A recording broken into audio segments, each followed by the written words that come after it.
金钟奖摕到创新奖的这个电视剧《并报客栈》是台湾头一出结合歌戏甲音乐剧的新型歌戏，今麦也要对电视搬到国家剧院咯。《并报客栈》推出剧场版本的前段，由东美分歌戏团找本地演员，佮再结合一阵少年辈演员，做伙将这电视剧延伸到舞台剧。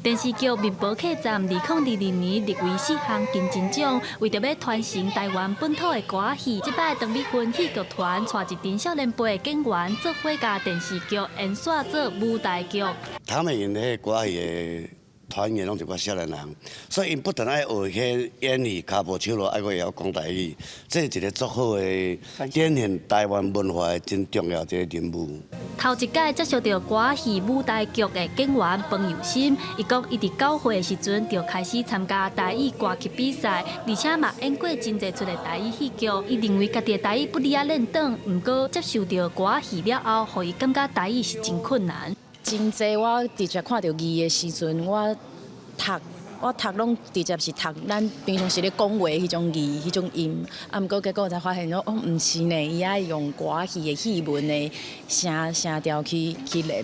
所以我其实都直接去拜托剧团内面的台